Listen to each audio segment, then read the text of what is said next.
round of applause and Orange County welcome to Chairwoman Hahn.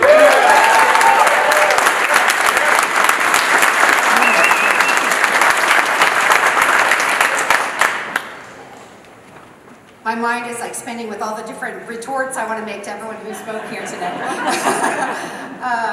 So thank you all, and as I look out and I see all your beautiful faces, I'm so grateful, so truly grateful that you took the time to be here today, because I know everybody's lives are incredibly busy. So thank you from the bottom of my heart. Thank you so much. And Chairwoman Hahn, thank you for driving south. Your years of service have truly been an inspiration for me. I remember meeting you here in Orange County many years ago when you were running for Congress, and I have followed your career and the work that you're doing, and I know that you and I can talk and you can help me to do some initiatives here that we can make it the Orange County way. So thank you so much. It is time that we forge partnerships with our neighboring counties. And the new chair for the San Diego County Board of Supervisors is also a woman, Nora Vargas, who is a longtime friend as well. So I look forward to all three of us working together. I would also like to thank Kelsey Brewer. Where'd you go, Kelsey? Kelsey!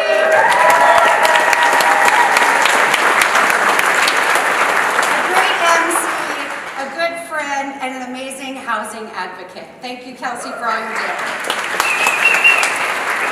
And my good friend Nick Berardino and Bobby McDonald, both who are on my Veterans Advisory Team. Thank you. To the Girl Scouts of Orange County, thank you. Thank you for serving girls and helping them to learn to lead, because we need more girls empowered.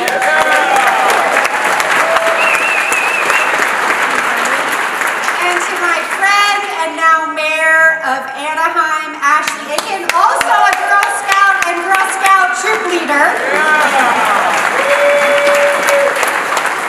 Thank you for blessing us with an Irish blessing. You know, I want to get that blessing. I'm going to frame it and put it in the office and look at it and read it every day, because there's so many moments of wise advice within that blessing. So thank you, thank you, thank you. And Presiding Judge Maria Hernandez, it has been such my honor for you to be a participant in my next journey.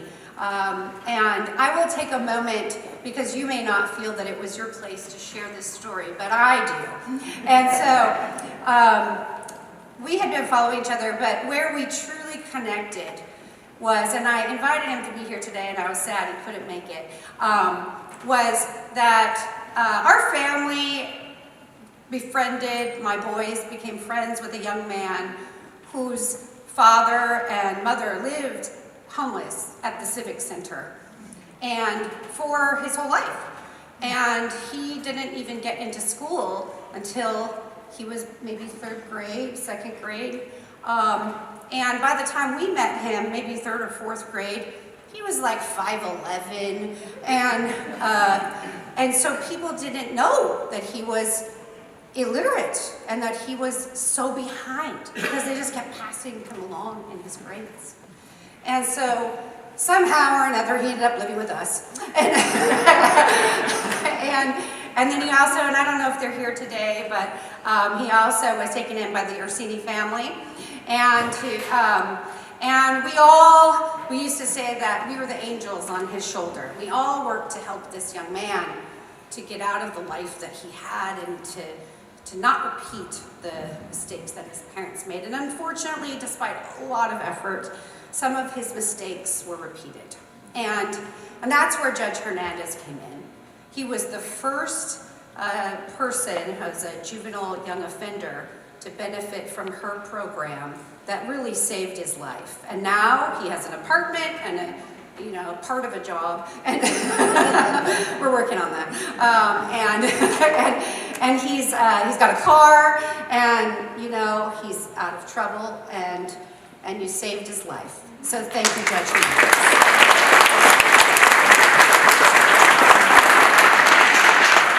And to my amazing father-in-law, my in-laws, it has been just, so, I was the luckiest person on the planet because I ended up in this family of amazing people, and they just embraced me and welcomed me into their home. And actually, I've said this before, but it is their fault that I'm in politics because I didn't know anything about civics when I met them.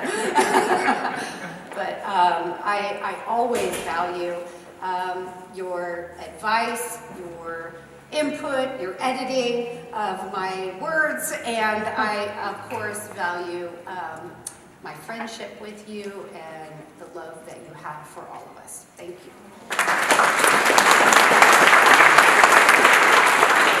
Give it up for the Pacific Symphony.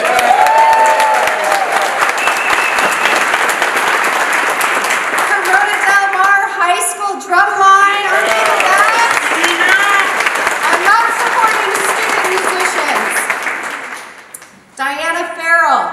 Oh my goodness. Such an amazing, beautiful voice. I was honored to be able to support Lyric Opera when you were first getting off the ground over the last 2 years. And can I share who else is here? I see your son is here. Okay. So it's funny because her husband works for the county, but I didn't know they were related. and I dubbed him Nathan the Naturalist because he works for the parks. He's a park ranger, and he would do these videos about all the different things in the parks, and he was like a naturalist. And I didn't know that wasn't his official title. I just made it up. So it's great you all to be here, and I just really appreciate you taking time today. And it was really my honor to invite the Men Alive Gay Men's Choir to join us today. I think they have a beautiful message that they spread of love and unity, but they also sing so great. Thank you.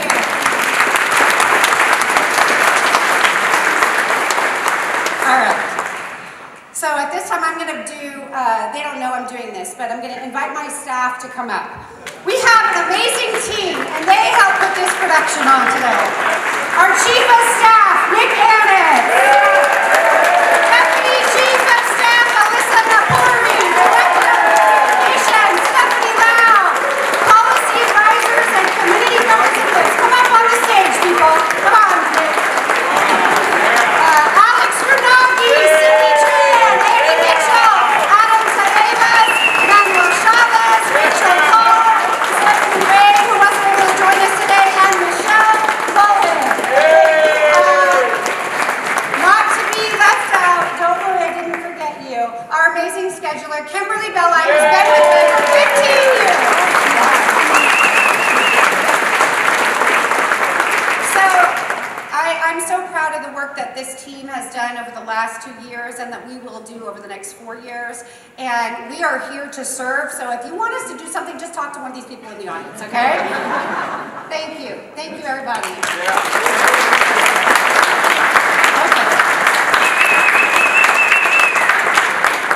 Okay, I'm almost done with the thank yous. I want to leave out my amazing husband, Casey Swanson, who is a teacher, who is saving lives every day with his students.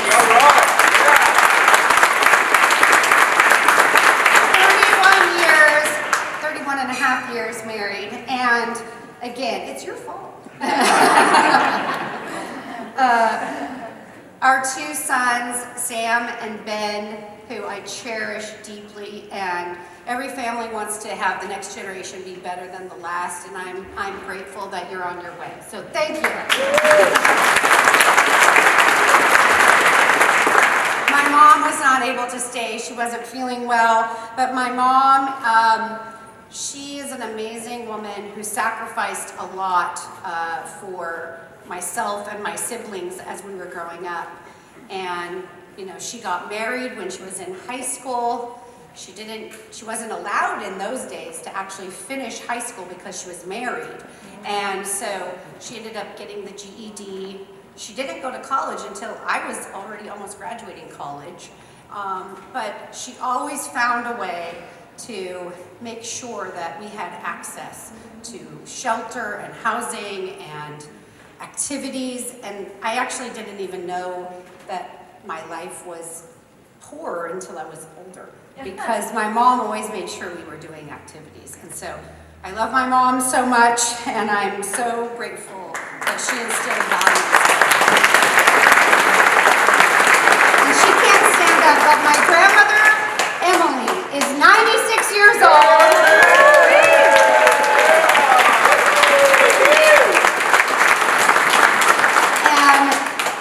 My grandmother was born on a farm in Alabama. Wow. They had no running water. The bathrooms were outhouses that they had to go to. She was the youngest. She's a lung cancer survivor. She's the survivor of, she's outlived 3 husbands.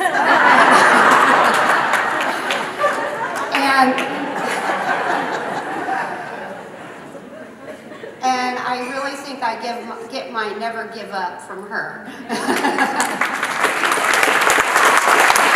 well as my love of pearls. Thank you, Grandma. And now it's my privilege to be able to house my mom and my grandmother with the great help of the city of Costa Mesa and their approval of the accessory dwelling units ordinance. We built a house for them last year, so now they're on our property and we can take care of them. So thank you, Grandma, for everything you've done for me.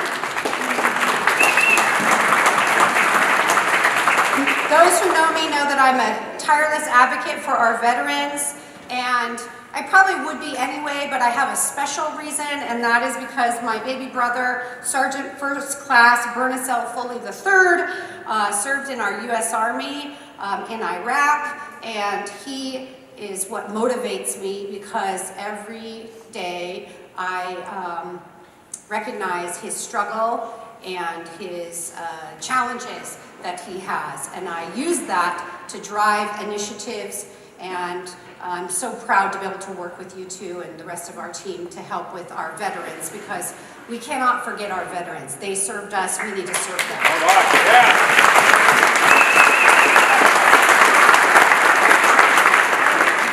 And he can't be here today, but my dad just turned 80, and you know, his birthday is on January 6th. So you know, my dad instilled in me this like work ethic that I have. He's a cancer survivor himself. He's the true jack of all trades. He has been a crop duster before they had OSHA regulations, and he wore a handkerchief. He was a deep sea underwater welder. He's been a deep sea fisherman, a construction worker, a painter, where he finally was able to join a union. And yes, and like him, I never shy away from hard work and the opportunities to laugh. My dad laughs. He has a great laugh, right, Sam? I'm motivated by all of these people to serve better, and to serve you. You're probably wondering, what is this picture up here? So some of you who were at the other ceremony know, but I have had a long journey of hard work to get here. And this picture represents, and actually I didn't share this the other day, but this picture is in a frame in our dining room, and it overlooks our island of our kitchen, so that the old me can look out on the new life that I have made every day. And this picture is a picture of me in a trailer that myself and my 4 other family members lived in when I was growing up. We lived in a lot of different places. This is one of the places we lived. I went to 6 elementary schools, a junior high, and 2 high schools. And we struggled, but we always had family, and we always stayed connected. That window right there is underneath that was where I slept at night, and by day that was a dining room. It was a tiny little trailer, and it was tough as a teenage girl, 14 years old, going through all the things that girls go through at 14, to live in that environment. But it kind of formed, I would say, strength in me to be able to set aside my current physical situation and just keep moving forward. As you can see, I'm pretty happy there. I'm going to cheerleading. and so that's what I did. I found solace and I found safety in all of the school activities that I could. I went to cheerleading, I was a ballerina, I was most school service in 8th grade. Who knew that that was a foreshadowing of things to come? And so I bring this up because I want you all to know, and I shared all these things about my family, because I want you to know that this is what drives me. These life experiences, living in a tiny little trailer with 2 siblings, my mom and her boyfriend, that's what drives me to help people who might be in that situation now and to not judge them for it, especially the kids, because there's somebody in that trailer or living in that shelter as a family member, and they just need a teacher, a community member, a supervisor, to recognize that they have the potential to be something that they were not born into. So I thank you all for believing in me because I believe in you.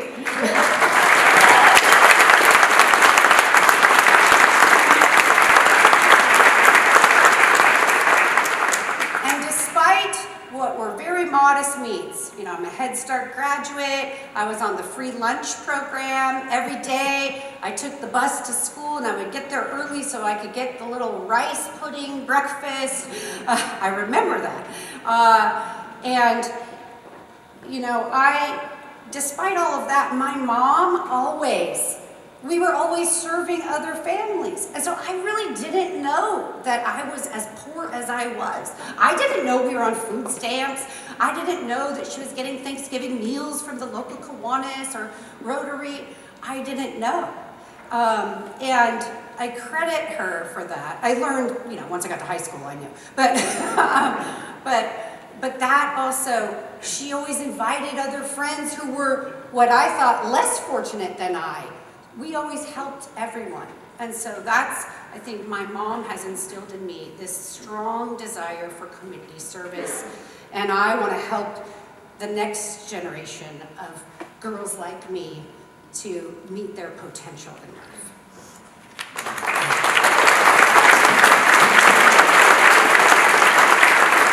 And you all heard how energetic I am and how I have a lot of energy. Well, I've just been working since I was 12 years old. I don't know any other way but to work.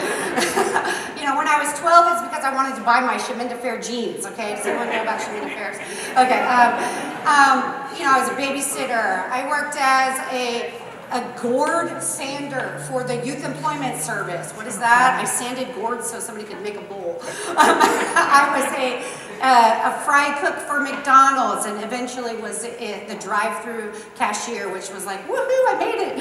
I was a waitress, a bartender, a housekeeper, a motel housekeeper, legal secretary, law clerk, lawyer, city council member, mayor, and now I am your county supervisor.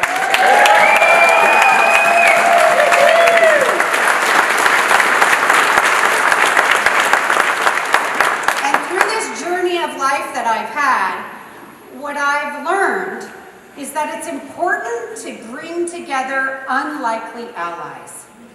We heard this reference quite a few times today about the Foley force.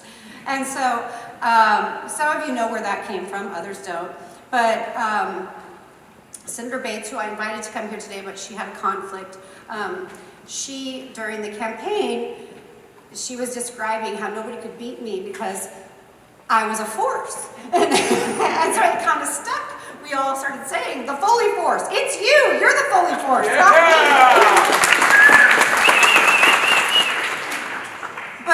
But the unlikely allies that we brought together is what I want to continue.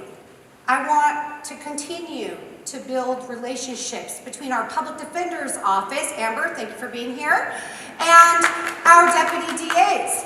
I want to continue to form relationships between our law enforcement and our public defenders. I want to continue to form relationships with our healthcare workers and our hospital administrators. Jenna, where are you? Chalk Hospital, thank you for being here. And I want us to continue to form relationships despite our partisan leanings with each other. Thank you, Supervisor Bartlett, for being here today. Thank you, Supervisor Wilson, for being here today. And thank you, are you the Vice Mayor now? No Block, for being here today. I appreciate that. I want you to know that for me, it is important that we unite, that we find common ground where we can, that we work on the railroad tracks falling into the ocean in San Clemente. That's not a partisan issue, except for where the money comes from. So we have to work together. That we work on creating jobs and innovating here in Orange County so that we can continue to be this beacon where everyone wants to live. But guess what? We have to have housing for them to live in. These are not partisan issues. That we work on our corridor, our transportation system, so that we can move into the future from Los Angeles to San Diego. We must partner more. And I am here to tell you that I am going to reach out my hand in partnership with others, whether you agree with me on every issue or not, it doesn't matter. None of us, my boys, just this morning, we weren't agreeing, but we still love each other. We must think of our lives in public office somewhat like a family. Look, with your family members, you don't always agree, but you still work together to move things forward, to have a better life, and to find the place where you can come together and agree. And I pledge to all of you, and it's hard. I am not going to dispute how hard it is. It is hard to do that because we all have a little bit of ego. We all don't like getting hurt or passed over. Hello. But you know what? We have to overcome that. We have to get over it and move forward and try to find the place where we do agree, where we can come together. And I will do that for you. This is for you that we need to do that.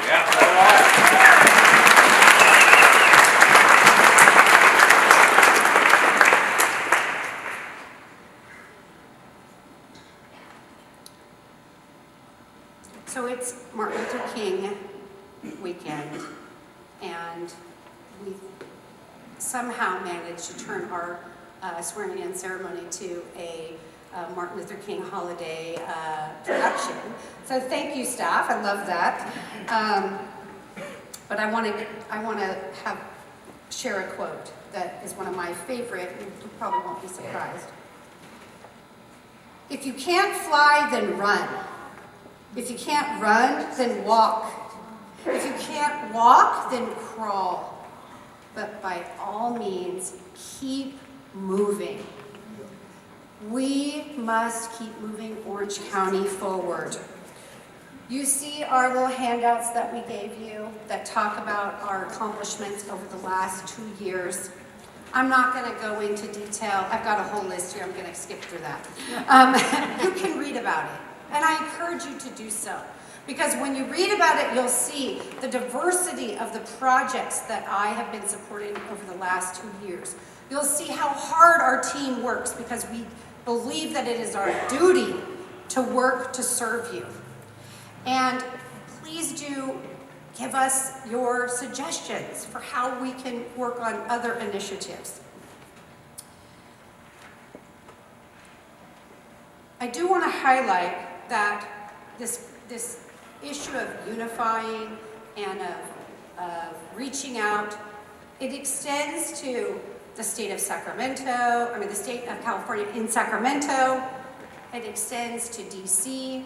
And I feel like we have had a lot of success over the last 2 years in bringing attention for all the good reasons to Orange County by Sacramento and DC.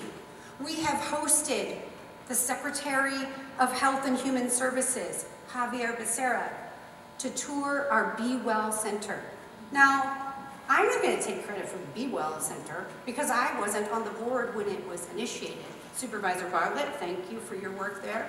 But it's my job as the incoming supervisor to make sure that it works and that it's functioning the way that it should be, and that we showcase it for the rest of the country as a model, which it is. And I love doing that. We met with the Interior Secretary, Deb Haaland, and our local water districts to discuss federal investments in water infrastructure. That didn't happen by accident. That was because we are an office that's reaching out and willing to partner with those individuals. We joined Department of Energy Secretary Jennifer Granholm and Congresswoman Katie Porter and local labor leaders to discuss jobs and the green energy economy and building that economy right here in Orange County. There's so much we can do here in Orange County, and we just need to make sure that we're at the table.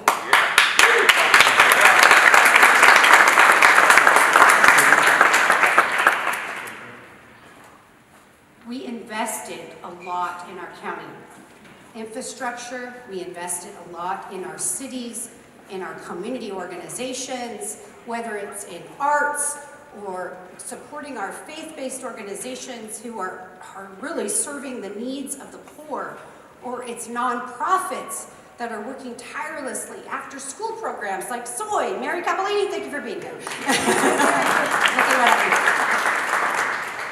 And we will continue to make those investments. And I'll tell you, I was a school board member, city council member, mayor, and the entirety of the time that I was in those positions, I never knew that the county supervisor had a community events budget. And so in Supervisor Bartlett's district, she's been doing this for years, right? But we never got the benefit of those investments into our community. And we are making up for it big time now. We invested in health and family planning initiatives to ensure that all women in Orange County have access to prenatal and postpartum care that they need for their families. We invested significantly in housing. And, you know, Kelsey is here. I want to share about the Wise Place Women's Shelter. We invested $1.5 million from my office budget in the Wise Place Women's Shelter to build 47 units for people who are victims of domestic violence and seniors. And these are units that will help them to have self-sufficiency and security and stability for their families. And so the more we can do that for more families, the better off all of us are going to be. Yesterday, I had the unfortunate call. I had an unfortunate call with a constituent. And so we have this campaign line. It rings on my personal phone. It says campaign phone. And Alyssa always tells me, don't answer that. We'll answer it. We'll answer it. And of course, I always answer. So yesterday, I answered the call. And I'm glad I did, because it was a father who had lost his daughter. And she was 51 years old. Up until she was about 50, she was managing schizophrenia and living a life where she was, she had a job, a career, a family. But then she had a break, and she stopped taking her medication. and she died last year in the Civic Center. And when I learned that, I just got outraged, first of all, because how does someone die at the government facility intended to save them? We must do better. And so I'm hopeful that the CARE Act, which we didn't have at that time, which is intended to help people like this woman, will help the future person that is in that situation. I don't know, I guess we're gonna find out. But we must make sure that we're taking care of people who can't take care of themselves. We have to.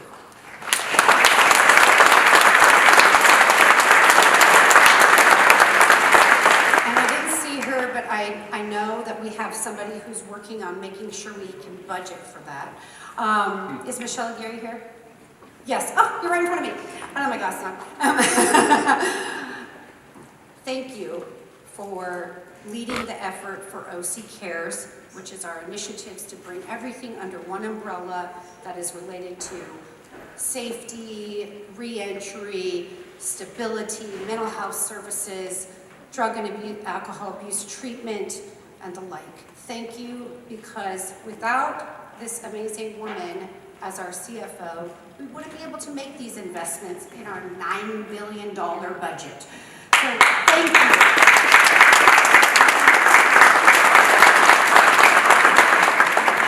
And if you didn't notice, there was like a theme here today about empowering women to lead. And we have some amazing women leading in our county government, and I want to take a moment to recognize them.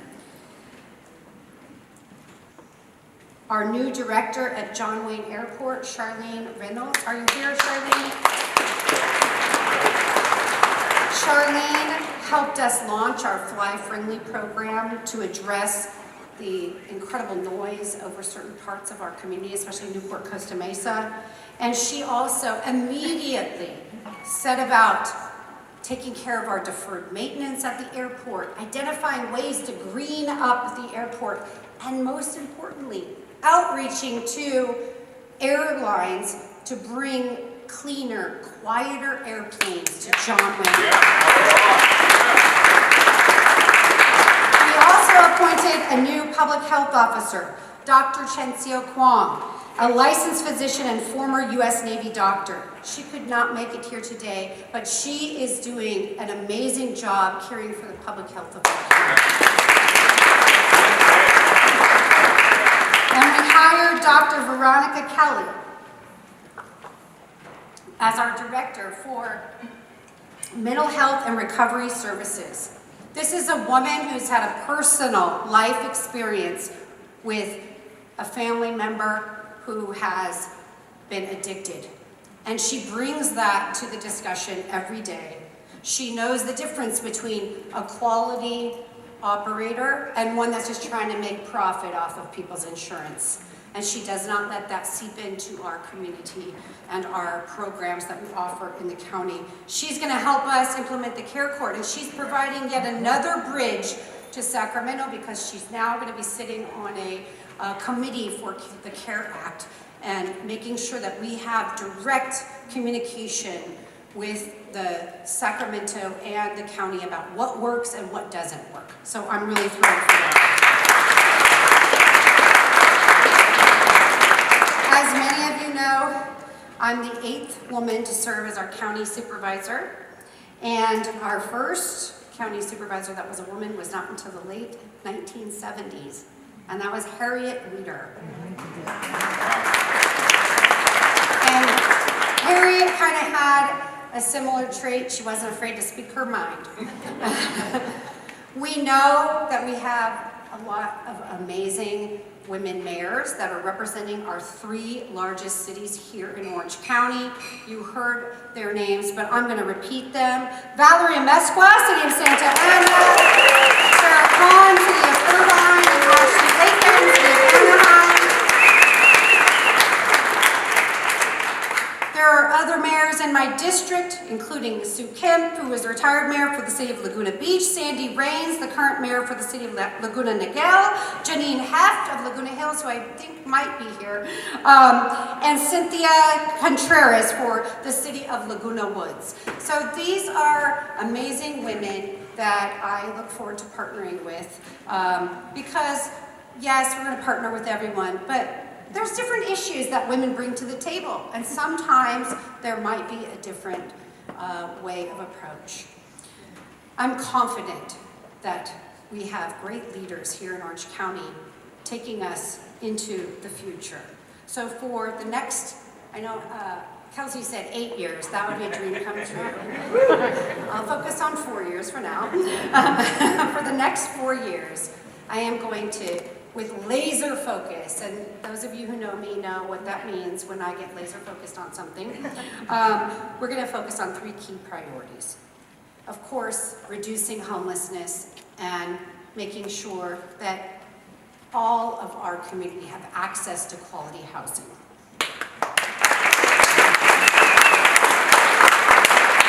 Adding more quality living wage jobs here in Orange County.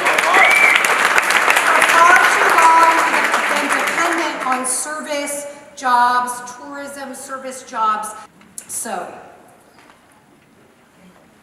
I hope that you will all join me, because one person cannot do this alone. It requires many voices, and it requires a willingness to listen to different ideas, to listen to opposing viewpoints, and to take them in. And I want to say to my Republican friends in the audience, I hear you, I am listening, and I want to meet you in the middle. To my Democratic friends, thank you for getting me here. But we must make sure that our voices continue to be heard, and we must make sure that we lead intentionally to try to achieve the best Orange County that we all know we can be.